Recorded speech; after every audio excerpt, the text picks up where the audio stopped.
नमस्कार, सत श्री अकाल। मैं राहुल राज आप सभी का स्वागत करता हूं, वेलकम करता हूं। कैसे हैं आप लोग? उम्मीद करता हूं सब बेहतर होंगे और मस्त तंदुरुस्त होंगे। तो रेलवे रिफॉर्म के नाम से प्रभावित होकर के हमने एक टेस्ट सीरीज प्रैक्टिस सीरीज आपके लिए शुरू किया है, रिफॉर्म प्रैक्टिस सीरीज, जिसका आज तीसरा सेट हम लोग डिस्कस करेंगे। और इस सेट में आपको मैथ और रीजनिंग के बेहतरीन सवाल और लेटेस्ट सवाल करने को मिलेंगे। इस टेस्ट सीरीज को अगर आप लगातार फॉलो करते हैं तो आगे आने वाला रेलवे का एग्जाम हो या कोई अन्य एग्जाम भी अगर आप देते हैं, वनडे एग्जाम, और उसमें मैथ और रीजनिंग आता है, तो उसमें आपका चार चांद लगाएगा।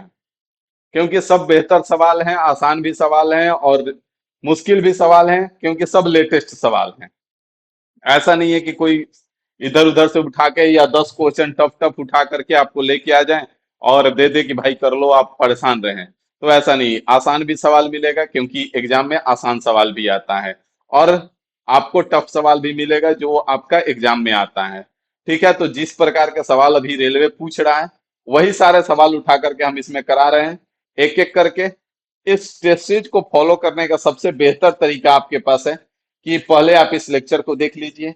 जहां क्वेश्चन आसान लग रहा है वहां स्पीड में कर दीजिए, जहां क्वेश्चन टफ लग रहा है उसको एक बार बढ़िया से देख लीजिए।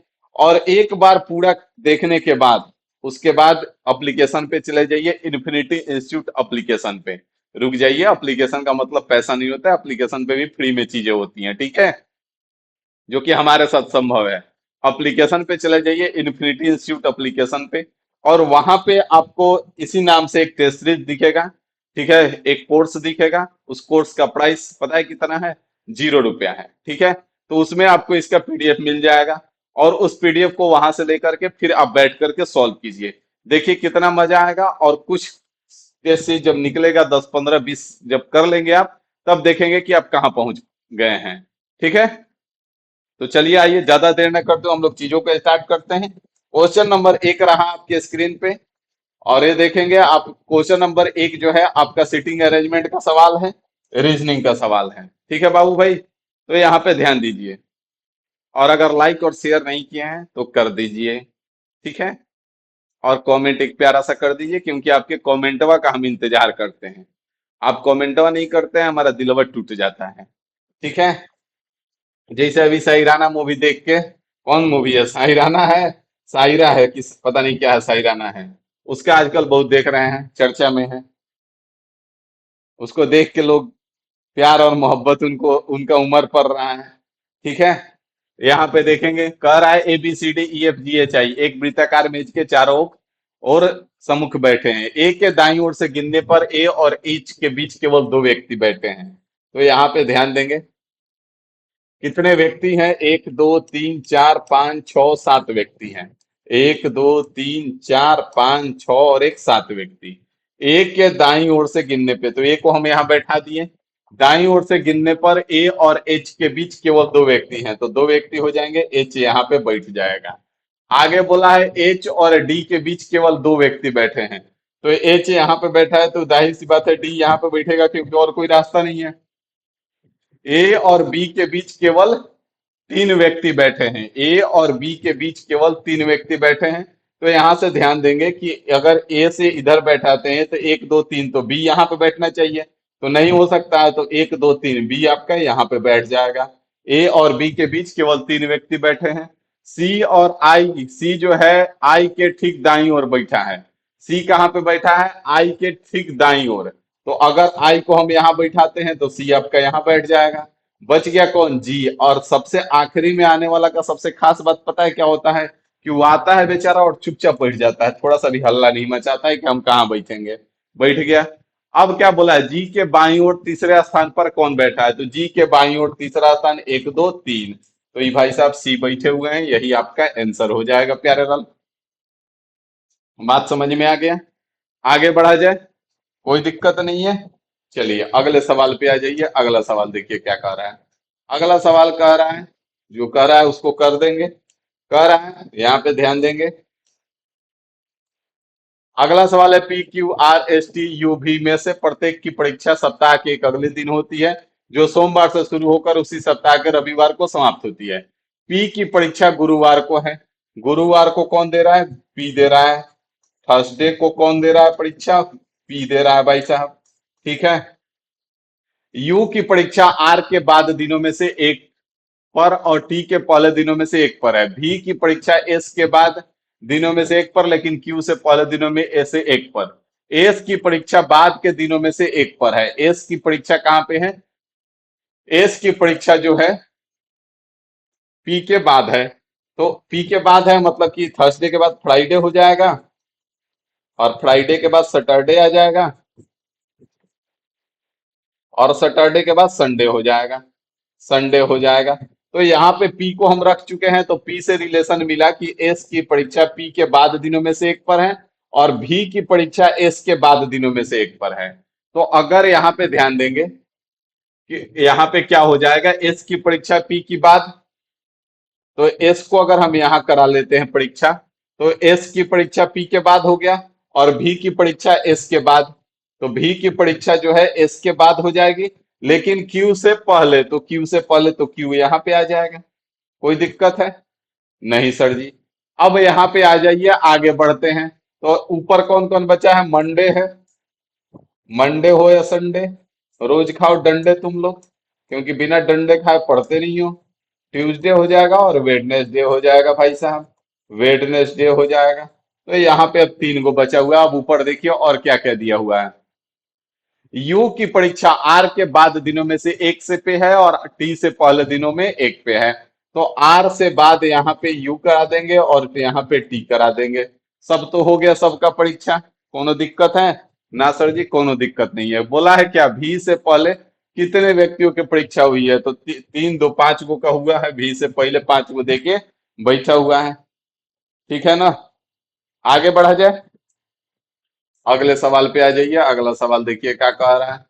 अगला सवाल यहाँ पे आपके स्क्रीन पे है भाई साहब। देख पाएंगे? आपको सवाल दिख रहा है? दिख रहा है ना? कोई दिक्कत नहीं होना चाहिए। तू कहाँ से आ जा रहे हो प्यारे लाल? चल भाई, अगला सवाल देखेंगे। आप कह रहे हैं संख्या में प्रत्येक सम में दो जोड़ा जाए, प्रत्येक विषम में से एक घटाया जाए, तो बनने वाली नई संख्या में कितने अंक एक से अधिक बार सम संख्या में दो जोड़ा जाए और प्रत्येक विषम संख्या में से एक घटाया जाए? तो सम संख्या ही है, तो दो दो चार हो जाएगा। तीन में से एक घटाएंगे दो हो जाएगा। नौ में से एक घटाएंगे आठ हो जाएगा। चार में दो जोड़ेंगे छह हो जाएगा। पांच में से एक घटाएंगे चार हो जाएगा। और यहां से एक में क्या करेंगे? एक घटा देंगे ना, तो जीरो हो जाएगा भाई साहब। और छह में दो जोड़ेंगे तो आठ हो जाएगा। तो कह रहा है कि नई बनने वाली संख्या में कितने अंक एक से अधिक बार दिखाई देंगे? तो एक से अधिक बार एगो चार दिख रहा है और एगो आठ दिख रहा है। तो दो ऐसे हैं जो एक से अधिक बार दिखाई देंगे। बात समझ गए प्यारे लाल? तो हिलाओ मंडी। ठीक है। आगे आ जाओ। अगला सवाल देख लो। अगला सवाल कह रहा है, क्या कह रहा है? एस का अर्थ जो है माइनस क्यू है। यहां से आते हैं। वन है और पी है, तो पी का अर्थ क्या है? पी का अर्थ प्लस है। 45 हो जाएगा भाई साहब। उसके बाद आर है, तो आर का अर्थ डिवाइड है। डिवाइड दो हो जाएगा। उसके बाद क्यू है, क्यू का अर्थ गुना है, गुना का दो हो जाएगा। ठीक है प्यारे लाल? आगे क्या कह रहा है? एस है, तो एस का अर्थ माइनस है, माइनस का चार हो जाएगा। कुछ नहीं करना है। वन प्लस में 45 बटे में दो हो जाएगा, और यहाँ पे गुना में दो है। ठीक है, और माइनस का चार है। ये खत्म कहानी। 45 से 46, 46 में से चार घटाओगे कितना बचेगा? 46 में से चार घटाओगे कितना बचेगा? 42 बचेगा। ठीक है ना? किसी को बताना मत। आपस का मामला है। ठीक है ना? सबको बता दोगे, सबका रिजल्ट आ जाएगा। ठीक है। अगला सवाल देखो क्या कह रहा है। कह रहा है कि एक लंब वृत्तीय शंकु का वक्र पृष्ठीय क्षेत्रफल 6500 पाई वर्ग सेंटीमीटर है। इसके आधार का व्यास जो है आपका 100 सेंटीमीटर दे रखा है। तो शंकु की ऊंचाई बताना है। तो पहला इसमें दो कॉन्सेप्ट काम करेगा। ठीक है, ध्यान से समझना पहले, ना तो रह जाओगे झाल बजाते। ठीक है, वैसे भी मंगवाए हैं तुम लोग के लिए। ठीक है ना? यहाँ पे व्यास दे रखा है, तो त्रिज्या कितना हो जाएगा? जब व्यास 100 है तो त्रिज्या गुरुजी 50 हो जाएगा। कितना हो जाएगा? त्रिज्या जो है 50 हो जाएगा। अब यहाँ पे शंकु का वक्र पृष्ठीय क्षेत्रफल, पहला इसमें कॉन्सेप्ट तुम्हारा काम करेगा। शंकु का वक्र पृष्ठीय क्षेत्रफल, बात को ध्यान से समझना। ठीक है, और ये फॉर्मूला तो एकदम यादें कर लो। एकदम आज के बाद अगर याद ना रहा ना, तो फिर तो झाले से पीटेंगे। पृष्ठीय क्षेत्रफल कितना हो जाएगा? पृष्ठीय क्षेत्रफल जो है तुम्हारा होता है, दे रखा है 6500 पाई, लेकिन ये पृष्ठीय क्षेत्रफल का जो फॉर्मूला होता है वो पाई आर एल होता है। ठीक है, कितना होता है? पाई आर एल होता है। अब यहाँ पे थोड़ा सा शंकु भी तुमको हम दिखा देते हैं। ठीक है, ये होता है इसे शंकु। आइसक्रीम खाए हो ना, कितना मजा आता है आइसक्रीम वो खा के। यहाँ पे इसको जो हम बोलते हैं ई एच होता है, ई आपका आर होता है और ई आपका एल होता है। एल और आर आपको पता है, आपको निकालना है एच। ठीक है, तो यहाँ पे ध्यान देंगे पाई आर एल का, यहाँ पे ई तो याद रहेगा, शंकु का वक्र पृष्ठीय क्षेत्रफल पाई आर एल याद रहेगा ना आज के बाद? कमेंट करो यस सर। तो यहाँ से पाई आर एल का जो मान है आपका वो कितना दे रखा है? 6500 पाई दे रखा है। ठीक है भाई साहब, तो पाई से पाई तो खत्म हो गया। आर का मान आपका 50 है और एल यहाँ पे 6500 है। ठीक है, तो ये जीरो जीरो खत्म। 5 से कितने बार में? 13 पच्चे 65, 130 बार में। तो एल का मान 130 आ गया भाई साहब। अब यहाँ पे ध्यान देना, ये जो त्रिभुज तुमको दिख रहा है कुछ इस प्रकार से, एच जो तुमको निकालना है, आर तुमको ही पता है 50 और एल 130 है। तो अब बता दो कि एच का मान कितना होगा। तो यहाँ पे ट्रिपलेट का यूज हो जाएगा। ट्रिपलेट एक होता है 5, 12 और 13, याद है? इसमें 10 गुना किया तो 50 हो गया, इसमें 10 गुना किया तो 130 हो गया। तो तुम उठा के इसमें भी एक 10 गुना कर दो, कितना हो जाएगा? 120 हो जाएगा। ठीक है, तो यहाँ पे ट्रिपलेट यूज कर देंगे और एच का मान कितना आ जाएगा? 120 आ जाएगा भाई साहब। बात समझ में आ गया? 100% समझ में आएगा। अगर आप शुरू में पढ़ रहे हैं या बाद में पढ़ रहे हैं तो आपका एक बेहतर रिवीजन होगा, और अगर शुरू में पढ़ रहे हैं तो आपको 100% समझ में आएगा, इस बात की गारंटी है। ठीक है, अगले सवाल पे आ जाइए। अगला सवाल देखिए क्या कह रहा है। अगला सवाल कह रहा है मंजीत अपनी आय का 40% व्यय करता है और वह 18,000 रुपये बचाता है, तो उसकी आय कितनी है? तो जानते हैं कि आप आय जो होगा 100% होगा, होगा ना। अब इसमें से वो 40% खर्च कर दे रहा है, तो बचाएगा कितना? 60% बचाएगा ना, 60% बचाएगा। और यहाँ पे बचा कितना रहा है? 18,000 बचा रहा है, बचा रहा है ना। तो ये जीरो से जीरो खत्म, 6 से ही 3 बार में, तो यहाँ पे 300 हो जाएगा। हमको चाहिए किसका मान? 100 का, क्योंकि आय पूछा गया है। तो यहाँ से एक का मान 300 हो गया, तो 100 का मान कितना हो जाएगा? 100 का मान 30,000 हो जाएगा। हो जाएगा ना, 300 में 100 से गुना कर दो, 30,000 किधर है? ऑप्शन सी में है, और यही तुम्हारा आंसर हो जाएगा। बात समझ में आ गया? तो हिलाओ मुंडी। कमेंट वमेंट करते नहीं हो यार तुम लोग, शेयर वेयर कर नहीं रहे हो, बस ऐसे ही काम चलेगा? हैं, गुरु दक्षिणा दोगे नहीं, फ्री में सब कुछ है? हैं, कह रहा है 37 किलोमीटर की दूरी तय करते समय एक व्यक्ति ने देखा कि 1 घंटा 5 मिनट साइकिल चलाने के बाद उसके द्वारा तय की गई दूरी जो है शेष दूरी की 4/3 थी। तो उसकी गति जो है कितनी थी? तो उसकी गति बताना है कि कितनी है। तो यहाँ पे मान लेते हैं कि तय की गई दूरी जो है, समय तो दे रखा है 1 घंटा 5 मिनट, तो तय की गई दूरी जो है, तय की गई दूरी, ध्यान दीजिएगा क्वेश्चन थोड़ा सा बढ़िया है। तय की गई दूरी एक्स है, लेकिन जिसका कॉन्सेप्ट क्लियर है उसको दिक्कत नहीं होगा।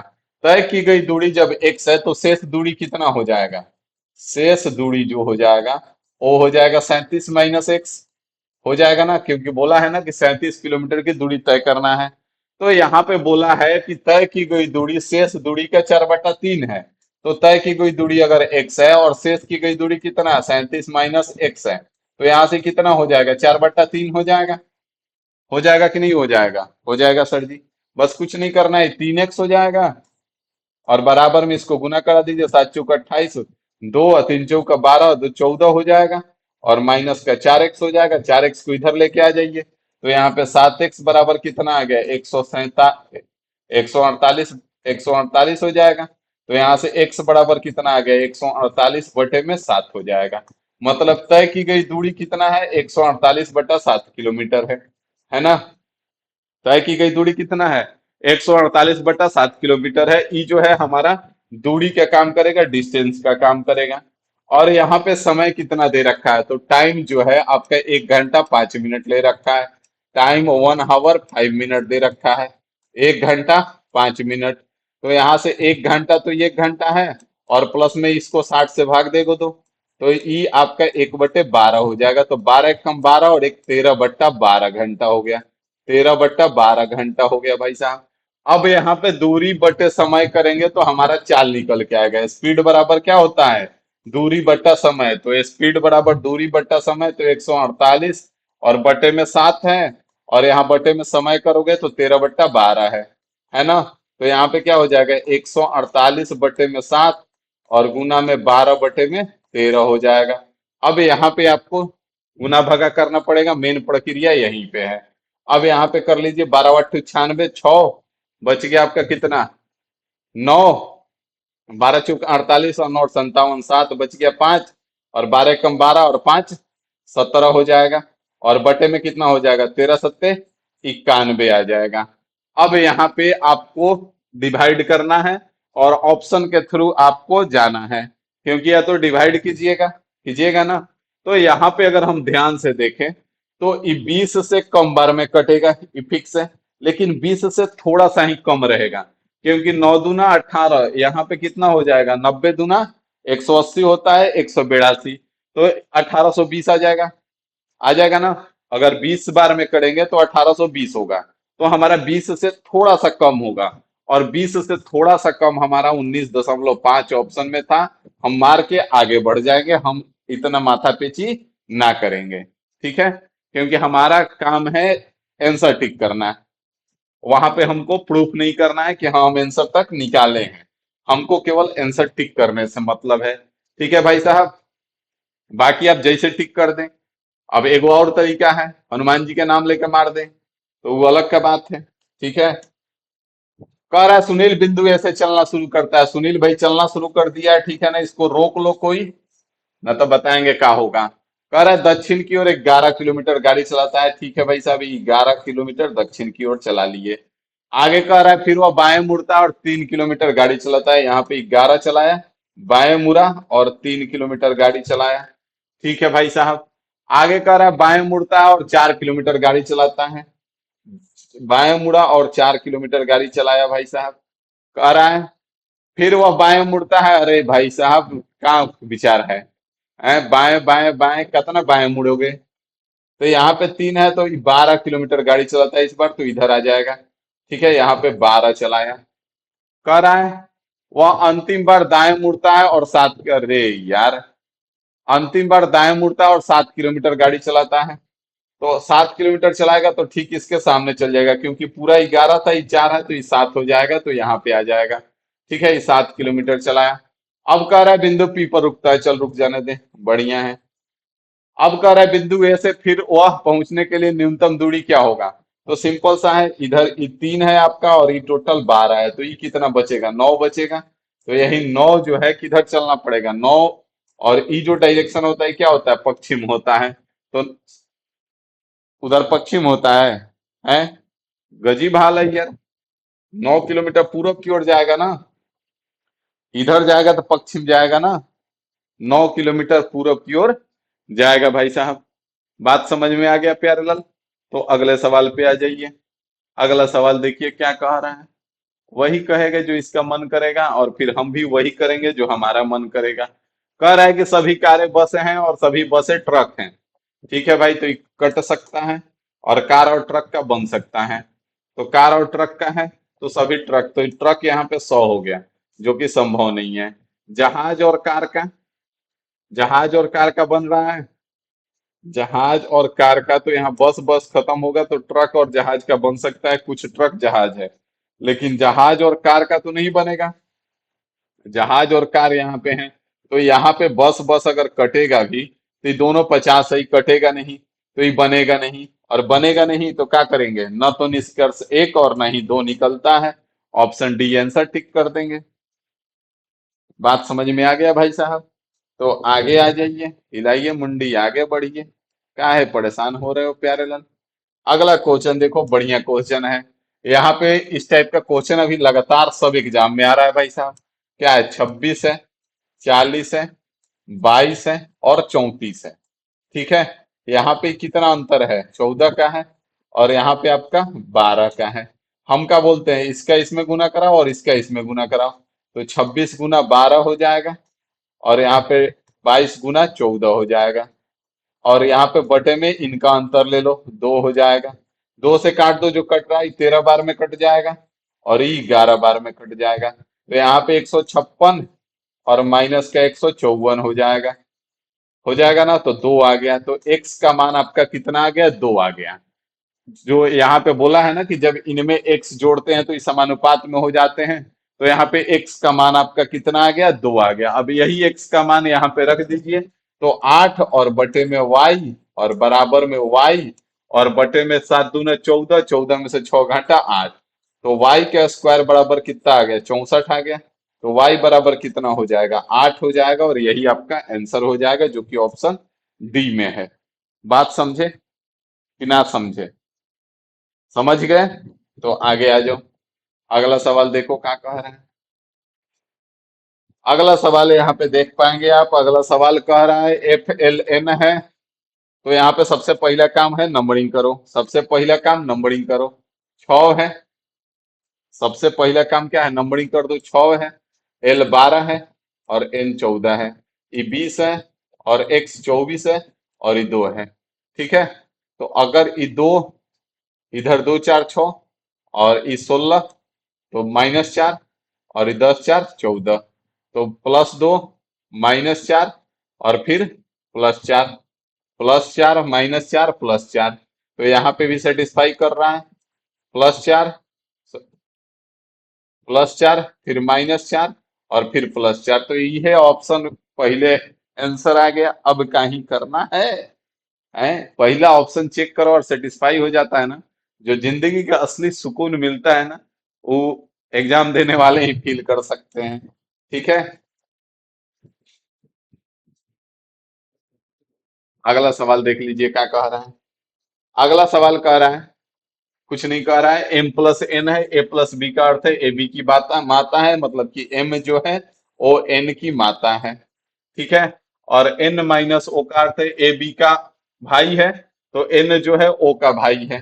तो N जो है भाई साहब O का भाई है। ठीक है। और O डिवाइड P का अर्थ है ए बी का पिता है, मतलब O जो है P का पिता है। तो O जो है P का पिता है, तो P का पिता हो गया। और P इंटू Q का मतलब है कि ए बी की पत्नी है, मतलब P जो है Q की पत्नी है। तो P जो है Q की पत्नी हो गई, और ये पति होगा, इसमें तो कोई डाउट नहीं होगा।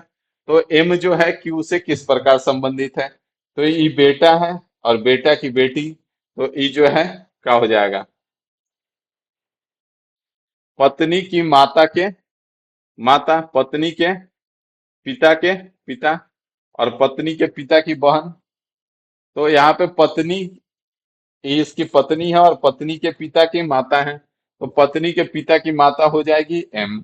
बात समझ में आ गया? पत्नी के पिता की माता हो जाएगी M, और यही तुम्हारा आंसर हो जाएगा। प्यारे लाल आगे आ जाओ। अगला सवाल देखो क्या कह रहा है। अगला सवाल कह रहा है, उदय बिंदु ए से चलना शुरू करता है। फिर से ये क्वेश्चन अभी इतना रिपीट हो रहा है, इस टाइप का क्वेश्चन, कि आप देखेंगे हर एग्जाम में भरा पड़ा है। पी जो है बिंदु ए से चलना शुरू करता है, और दक्षिण की ओर 3 किलोमीटर गाड़ी चलाता है। ठीक है भाई साहब, 3 किलोमीटर गाड़ी चला लिए। फिर वह दाएं मुड़ता है और 2 किलोमीटर गाड़ी चलाता है। ठीक है भाई साहब, 2 किलोमीटर भी चला लिया। फिर वह बाएं मुड़ता है और 5 किलोमीटर गाड़ी चलाता है। बाएं मुड़ेगा तो इधर आएगा ना, ये 5 किलोमीटर चला दिया। ठीक है। और फिर वह दाएं मुड़ता है और 3 किलोमीटर गाड़ी चलाता है। दाएं मुड़ेगा तो 3 किलोमीटर चलाएगा, 3 किलोमीटर चलाया। और फिर बाएं मुड़ता है और 8 चलाता है, तो 8 यहाँ पे चलाएगा। ठीक है, 8 चला लिया। तो पूछ रहा है कि बिंदु पी पर रुकता है, तो यहाँ पे इनका बिंदु पी है, यहीं पे इनको पहुंचना था। अब कितना चलना पड़ेगा, तो पहले तो इधर चलना पड़ेगा। तो ये कौन सा डायरेक्शन है, पश्चिम है। और कितना चलना पड़ेगा, तो यहाँ पे 2 चला था और यहाँ पे 3 चला था। तो ये टोटल कितना हो जाएगा, 5 हो जाएगा। तो 5 किलोमीटर पश्चिम, एक एक वो ऑप्शन है था। डिस्टेंस नहीं हो निकालते थे, आंसर मार देते। आगे आ जाइए। अगला सवाल देख लो भाई साहब। अगला सवाल, ये भी डिस्काउंट वाला क्वेश्चन से प्यार हो गया है रेलवे वाला को। लगातार दे रहा है। अब इसमें अंकित मूल्य का हमको कोई आवश्यकता ही नहीं पड़ेगा। सिंपल सा हम निपटा देंगे। 25% अधिक है क्रय मूल्य से, तो क्रय मूल्य मान लेते हैं कि यहाँ पे यहाँ पे 25% है ना, तो 25% का मतलब 1/4, तो मतलब 4 और ये 5 हो जाएगा। ये क्या है, क्रय मूल्य है और ये अंकित मूल्य है। ठीक है, और 4% की छूट देता है, 4% का छूट देगा, मतलब 1/25, तो मतलब 25 का सामान 24 में बेचेगा। तो ई का है अंकित मूल्य है और ई विक्रय मूल्य है। यहाँ से दोनों अंकित मूल्य है तो इसको बराबर कर लो, लाभ प्रतिशत पूछा है ना, तो ये 25 हो जाएगा तो ये 20 हो जाएगा। तो यहाँ पे 20 का सामान है, 24 में बेच दिया, कितने का फायदा हुआ, 4 का फायदा हुआ। कितने पे, 20 पे, 4/20 का मतलब 1/5, और 1/5 का मतलब कितना हो जाएगा, 20% हो जाएगा, जो कि ऑप्शन सी में है। बात समझ में आ गया कि कोनो दुख तकलीफ है, कोनो प्रकार का तकलीफ नहीं होना चाहिए। आगे आ जाइए। अब आप सोचेंगे कि सर जी काहे दिया है 7725, निकालो बैठ के, तो पता चलेगा ट्रेन कौन और लेके भाग गया। अगला सवाल देखेंगे क्या कह रहा है। अगला सवाल कह रहा है अंग्रेजी वर्णमाला के क्रम पर आधार पर प्रश्न श्रृंखला में, तो FGHI J हो जाएगा, जे हो जाएगा, CDEFG हो जाएगा, जे के बाद जी, और ABCDE हो जाएगा, तो JGE आपका आंसर, जो कि ऑप्शन डी में है। तुच्छा सा सवाल है, आपको कोई दिक्कत नहीं होना चाहिए। अगला सवाल पे आ जाइए। अगला सवाल कह रहा है कि एक पाइप एक टंकी को 10 मिनट में भर सकता है। मान लेते हैं ए जो है 10 मिनट में भरता है और बी जो है 20 मिनट में खाली कर सकता है। एक साथ चालू किए जाए, टंकी पूरी तरह भरेगा, तो टोटल वर्क यहाँ पे ले लीजिए 20 हो जाएगा। ये 2 यूनिट भरेगा, ये 1 यूनिट खाली करेगा, ये भर रहा है और ये खाली कर रहा है। तो जब ये 2 यूनिट भरेगा तो ये 1 यूनिट खाली कर देगा। तो आपको 1 घंटा में काम होते हुए कितना दिखाई देगा, 1 मिनट में काम होते हुए 1 यूनिट दिखेगा, दिखेगा ना। तो यहाँ से 20 यूनिट काम है और 1 मिनट में 1 यूनिट हो रहा है, तो 20 यूनिट काम कितने देर में होगा, तो 20 मिनट में होगा। मतलब कि आपका टंकी जो है कितने देर में भर जाएगा, 20 मिनट में भर जाएगा भाई साहब। ऑप्शन डी आपका आंसर हो जाएगा। बात समझे कि ना समझे, समझ गए, समझदार हो भाई साहब तुम लोग। ठीक है, अगला सवाल देखो क्या कह रहा है। अगला सवाल यहाँ पे कह रहा है, अब पहले तो ये कमेंट करके बता दो अगला सवाल बताने से पहले कि इस सीरीज में मजा आ रहा है कि नहीं आ रहा है, पहले ही कमेंट कर दो। दूसरा बात, एक चीज और आपको लेके आ रहे हैं, वो भी रिकॉर्डेड फॉर्मेट में। जैसे परसेंटेज है, तो परसेंटेज को 2 से 2.5 से 3 घंटा के अंदर वो भी रिकॉर्डेड फॉर्मेट करेंगे और बेहतरीन रिकॉर्ड करेंगे। जैसे इसको भी एकदम बेहतरीन समझा रहे हैं आपको एक एक कॉन्सेप्ट, वैसे वहां पे भी एकदम बेसिक से और एडवांस लेवल तक, बशर्ते कि इतना रहेगा कि उसमें हर टाइप का एक एक दो दो सवाल रहेगा और एकदम 100% कवर करेंगे। और वैसे एक एक टॉपिक वाइज आपको कंप्लीट लेक्चर का तैयारी सोच रहे हैं हम, तो उसको कर दें, कमेंट करके बता दीजिएगा। ठीक है, आगे बताइए। मात्र ज्यादा नहीं, 2 से 3 घंटा के अंदर हर लेक्चर रहेगा। जैसे परसेंटेज है तो थोड़ा सा बड़ा है, तो 2 से 3 घंटा के अंदर रहेगा। कोई लेक्चर जैसे प्रॉब्लम बेस्ड ऑन एज है, वो 1 से 1.5 घंटा में निपट सकता है, तो उसको 1 से 1.5 घंटा में निपटाएंगे। तो इस तरह से प्लान कर रहे हैं हम। तो आप कमेंट करके बताइएगा कि इसको कंटिन्यू किया जाए।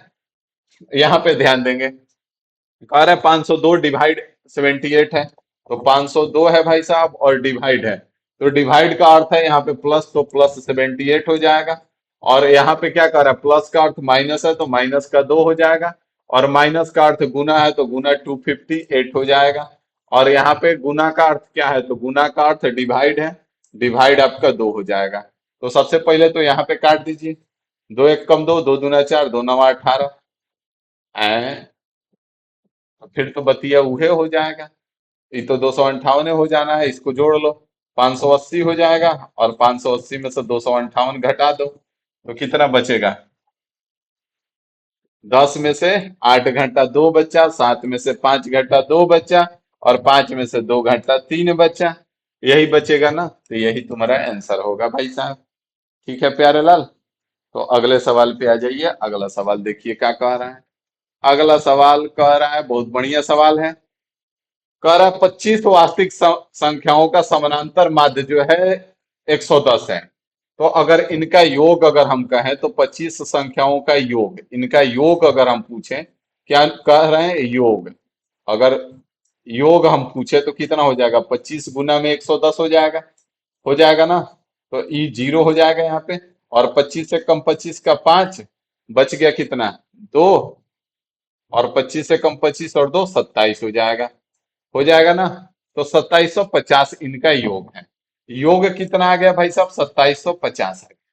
अब कह रहा है कि 10 संख्याओं में प्रत्येक में 12.5 की वृद्धि की गई है।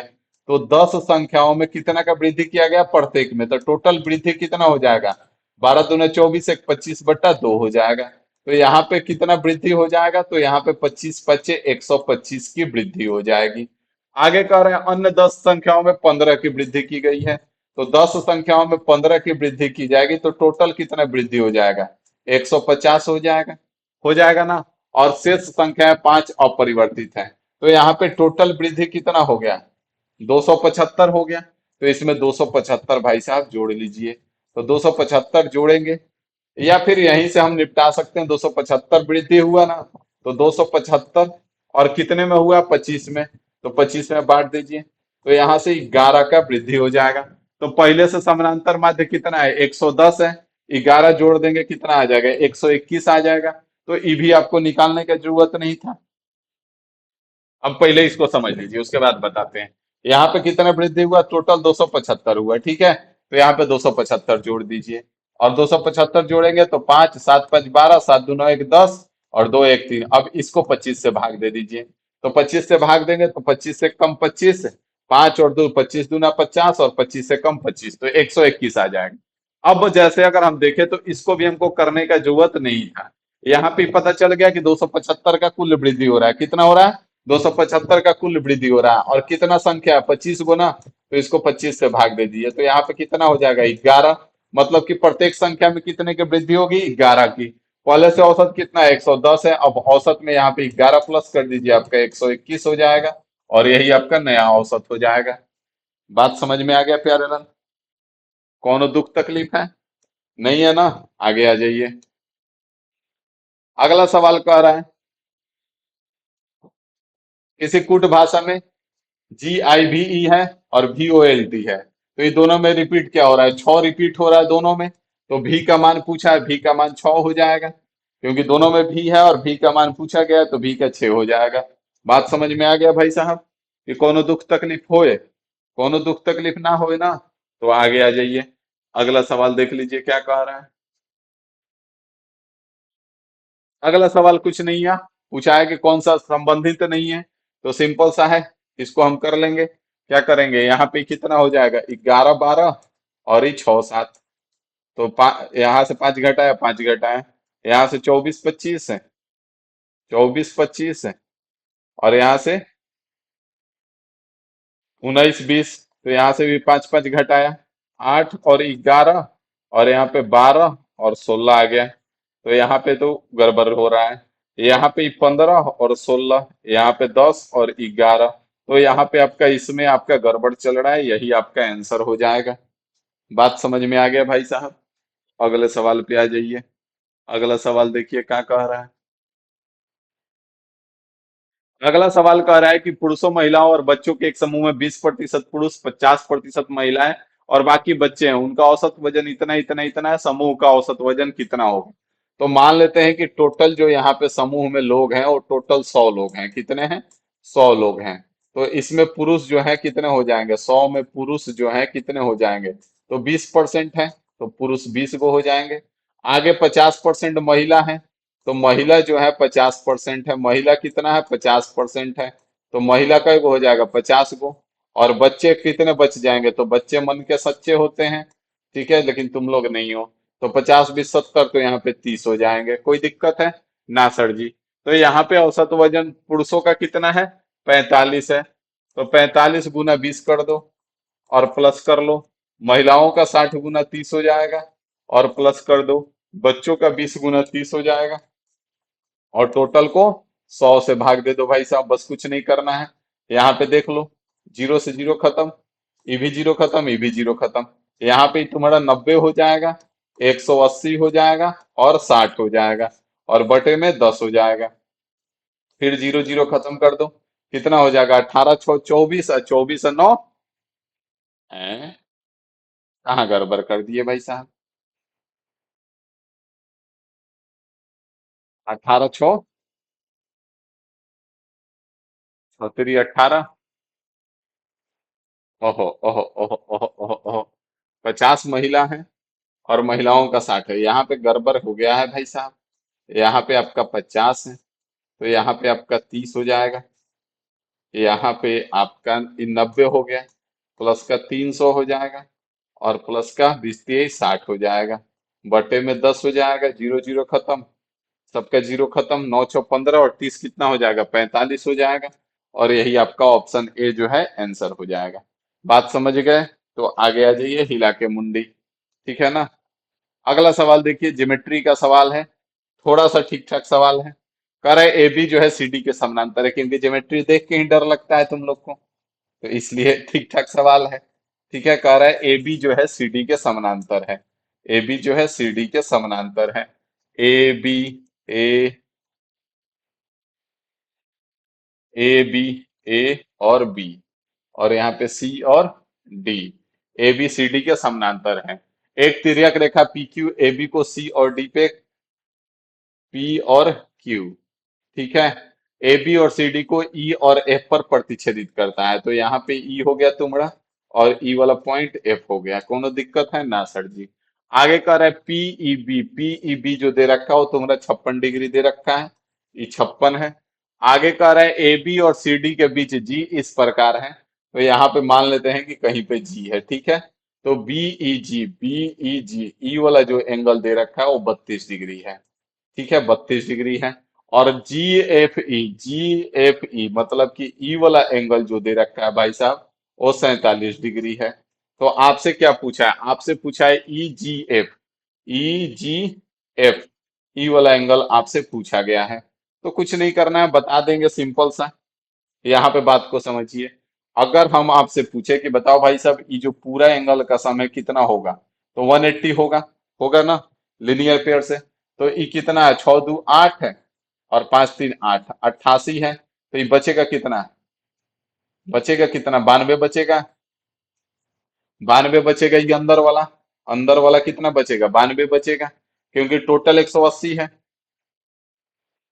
तो ये 92 हो गया। अब ये बताओ कि यहाँ पे एगो तुमको प्यारा सा छोटा सा त्रिभुज दिख रहा होगा, दिख रहा है, जिसमें ये 47 है, ये 92 है, तो ये कितना हो जाएगा? तो ये 9 7 7 2 9, और 9 4 13, 180 में से घटा दो, कितना हो जाएगा? 41 हो जाएगा। मतलब कि तुम्हारा 41 डिग्री आंसर है भाई साहब। बस इतू सा बात था। ठीक है, बढ़ा जाए आगे, कोनो दिक्कत नहीं होगा, ना कोनो प्रकार का समस्या होगा। आगे आ जाइए। एक लंबवृत्तीय शंकु का वक्र पृष्ठीय क्षेत्रफल है, तो यहाँ पे वक्र पृष्ठीय क्षेत्रफल जो होता है सी एस ए बराबर क्या होता है? पाई आर एल होता है। ठीक है, तो पाई आर एल का मान दे रखा है आपका कितना? 5400, 5400 पाई है। ठीक है भाई साहब, तो पाई से पाई कैंसिल हो जाएगा, और आधार का व्यास 144 है, तो त्रिज्या कितना हो जाएगा? 72 हो जाएगा। 72 गुना में एल बराबर में 5400 है आपका। इसको काटिए, कटेगा जरूर। किससे काटे हैं? 18 से पहले काटते हैं, 18 चौका 72, 18 तिया 54, 300 हो गया। 4 से ही 75 बार में कट जाएगा। तो एल का मान आपका 75 आ गया। एल का मान कितना आ गया? 75 आ गया। अब यहाँ पे आप भी जानते हैं कि जो शंकु होता है प्यारे लाल, ये जो शंकु होता है, ये आपका त्रिज्या कितना है? 72 है, और एल ई आपका 75 है। तो आपसे ये वाला पूछा गया है कि ई कितना होगा, ई कितना होगा। तो एक आपका ट्रिपलेट इस पे काम करेगा, ध्यान दीजिए यहाँ पे कौन सा ट्रिपलेट काम करेगा। ये आपका 72 है, ये आपका 75 है। ठीक है, तो या तो आप पूरा स्क्वायर करके निकालिए, या फिर ट्रिपलेट का यूज कीजिए। ट्रिपलेट यहाँ पे काम करेगा, 7 24 25। यहाँ पे देखेंगे 25 तिया 75 हो रहा है, 24 तिया 72 हो रहा है, तो 7 तिया 21 हो जाएगा। तो यहाँ पे आपका कितना आ गया? एच जो है आपका 21 आ गया, और यही आपका आंसर हो जाएगा, जो कि ऑप्शन बी में है। बात समझ में आ गया भाई साहब? तो हिला के मुंडी आगे बढ़ जाइए। अगला सवाल देखिए क्या कह रहा है। हल करने को कह रहा है, हल कर देंगे। हल करने को कह रहा है तो हल कर देंगे। यहाँ से 70 है, प्लस का 72/6 है, प्लस का 29 माइनस का 30 है। ठीक है, तो ये 12 बार में कटेगा। तो यहाँ से 70 और 12 कितना हो जाएगा? 82, और माइनस का 1 81 आपका आंसर हो जाएगा, जो कि ऑप्शन बी में है। तो ये टुच्चा सा सवाल है। ठीक है, और अभी आया हुआ सवाल है, ये हम अपने तरफ से नहीं लेके आए हैं। अभी तक यही देखना है कि रेलवे वालों का दो गो टाइप रीजनिंग में फेवरेट हो गया है। एगो बार बार परीक्षा करवाओ, ठीक है, अलग अलग दिन। और एगो दूसरा वो बैठाने वाला, ठीक है, सिटिंग अरेंजमेंट का। यहाँ पे कह रहा है कि उसी सप्ताह रविवार टी से पहले केवल दो व्यक्तियों की परीक्षा होती है। तो टी से पहले तो यहाँ पे मंडे है, संडे हो या मंडे, रोज क्या खाओ, ट्यूसडे, वेडनेसडे, लेकिन अभी नहीं खाते हैं हम लोग। थर्सडे हो जाएगा, फ्राइडे हो जाएगा, सैटरडे हो जाएगा, और संडे हो जाएगा। ठीक है, संडे को लास्ट कह रहा है, तो लास्ट में संडे को कह रहे हैं। कह रहा है कि यहाँ पे टी से पहले केवल दो व्यक्तियों की परीक्षा होती है, मतलब कि टी यहाँ पे परीक्षा जो होगा इसके पहले दो दिया। डी के बाद केवल एक व्यक्ति की परीक्षा होती है, तो डी के बाद केवल एक का होगा, तो डी यहाँ पे आ जाएगा। आगे कह रहा है कि टी और एफ के बीच केवल तीन व्यक्तियों की परीक्षा होती है, टी और एफ के बीच केवल तीन, तो एफ यहाँ पे देगा, तभी टी और एफ के बीच तीन लोग आएंगे। आगे कह रहा है ई और सी के बीच केवल एक व्यक्ति की परीक्षा होती है, ई और सी के बीच केवल एक व्यक्ति की परीक्षा होती है, तो यहाँ पे हो सकता है यू जो है ई के ठीक पहले परीक्षा होती है, यू की परीक्षा ई के ठीक पहले होती है। तो अगर हम ई को यहाँ रख देते हैं तो यू यहाँ पे हो जाएगा, और यू और सी के बीच केवल एक, तो यहाँ पे एक व्यक्ति आ जाएगा, और यहाँ पे सी परीक्षा दे, यहाँ पे सी का परीक्षा दिलवाओ भाई, सी यहाँ पे आ जाएगा।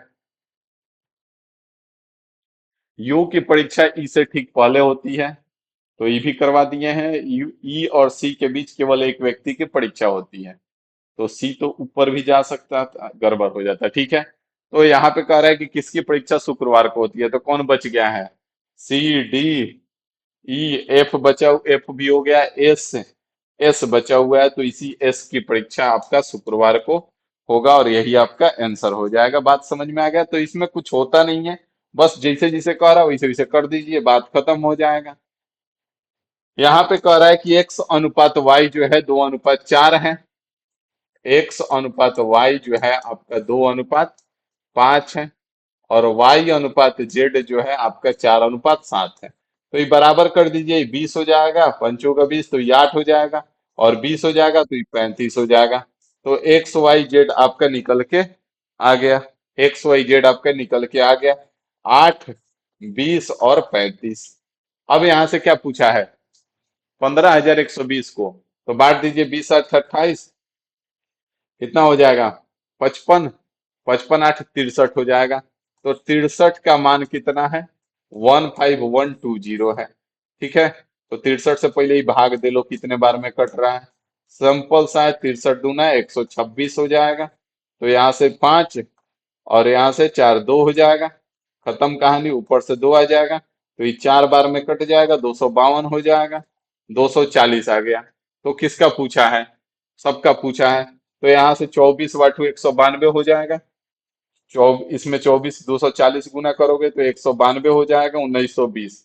तो एक्स को 1920 रुपया मिल रहा है, और एक ही ऑप्शन में है, तो फिर सबका निकालने का क्या जरूरत है, एक्स को 1920 रुपया मिल रहा है जो कि एक ही ऑप्शन में है, तो फिर हमको सबका निकालने का क्या जरूरत है। आगे आ जाइए, अगला हाइट एंड डिस्टेंस का सवाल है आपका। कह रहा है मीनार के शीर्ष पर भूमि पर स्थित एक बिंदु से शीर्ष का उन्नयन कोण जो है 30 डिग्री है। ये जो उन्नयन कोण है आपका 30 डिग्री है भाई साहब। आगे कह रहा है मीनार के पाद से बिंदु से 48 मीटर दूर है, तो ये 48 है। तो यहाँ से इसका पूछा है, ये जो है आपका पूछा है। तो यहाँ पे सिंपल सा है, अगर हम बात कर लें कि जब भी 30 डिग्री वाला रेशियो बनता है, तो ये पता है क्या होता है, यहाँ पे अगर ये 30 है, तो ई जो है आपका 1 हो जाएगा, और ई जो है आपका √3 हो जाएगा। ई जो है आपका साइड √3, और ई 1 हो जाएगा। तो √3 का मान आपका दे रखा है कितना, 48। तो 1 का मान पूछा है, तो ये 16 √3 हो जाएगा, 16 बार में कटेगा, 16 √3 आपका आंसर हो जाएगा। अगर यहाँ पे 45 होता तो दोनों बराबर हो जाता है, अगर ये वाला 60 होता, ये वाला 30 होता, तो ये आपका 60 होता, तो ये आपका √3 हो जाएगा, और ये आपका 1 हो जाएगा। बस ये रेशियो पे गेम है। ठीक है, बाकी इसको अगर बनाना चाहे तो tan थीटा से वैल्यू से भी बना सकते हैं, ऐसा नहीं है, 1030 का वैल्यू ले लीजिए। 1030 बराबर क्या हो जाएगा, परपेंडिकुलर अपॉन बेस। तो ये आपका एच है, मान लीजिए ये आपका पी है जो कि आपको निकालना है, और ये आपका 48 है। 1030 का मान 1/√3 होता है, बराबर में पी बटे 48 हो जाएगा ना। तो यहाँ से p√3 बराबर कितना आ जाएगा, 48 आ जाएगा। तो p बराबर कितना आ जाएगा, 48 बटे में √3। तो √3 से इसको काटेंगे तो 16√3 बार में कट जाएगा, कट जाएगा, कट जाएगा, कट जाएगा, कट जाएगा, कट जाएगा, कट जाएगा। कह रहा है एक विक्रेता 1 रुपए में 5 चॉकलेट बेची, जिससे उसे 40% का लाभ हुआ। तो यहाँ से कह रहा है कि 1 रुपए में कितनी चॉकलेट खरीदी थी। तो यहाँ पे अगर हम मान लेते हैं कि यहाँ पे पी जो है, सी एस पी जो है आपका 1 रुपया मतलब कि 100 पैसा है। ठीक है, 100 पैसा है। और प्रॉफिट परसेंट जो है आपका 40% है, 40% है। ठीक है, तो यहाँ से सीपी कितना हो जाएगा, तो सीपी हो जाएगा एसपी, सीपी कितना हो जाएगा, एसपी गुना में 100 बटे में 140 हो जाएगा ना। तो यहाँ से डबल, यहाँ से एक जीरो से एक जीरो हो जाएगा, तो यहाँ से 1000 बटे में 14।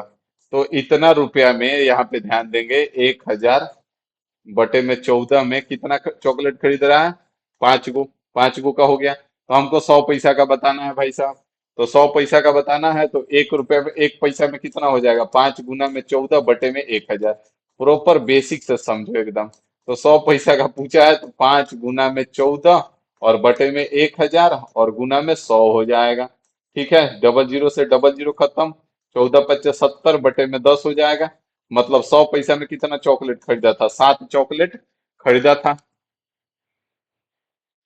100 पैसा में कितना चॉकलेट खरीदा था, 7 गो चॉकलेट खरीदा था और बेच कर गो दिया 5 गो।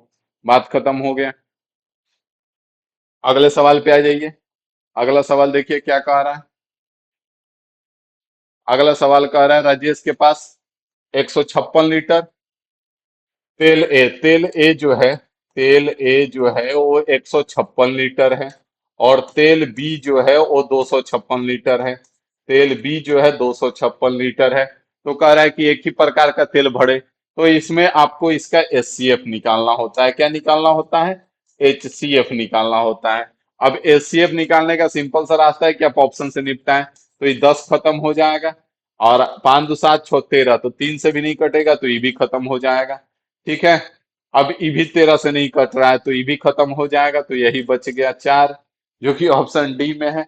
तो एचसीएफ निकालने का सिंपल सा तरीका ऑप्शन से देख लीजिए, जो सबसे बड़ा ऑप्शन और दोनों को काट दे वही उसका एचसीएफ हो जाएगा। ठीक है प्यारे लाल। अगला सवाल देखिए, अगला सवाल आपके स्क्रीन पे है, क्या कह रहा है। अगला सवाल यहाँ पे ध्यान देंगे, 3.5 है, 3.5 है बटे में 17.4 है, बराबर में 14/x हो जाएगा। ये दोनों खत्म हो जाएगा ना। 7 से काट दो, 7 से 5 बार में और 7 से ही 2 बार में हो जाएगा। तो यहाँ से 5x बराबर कितना आ जाएगा, 4×2 = 8 और 17×2 = 34।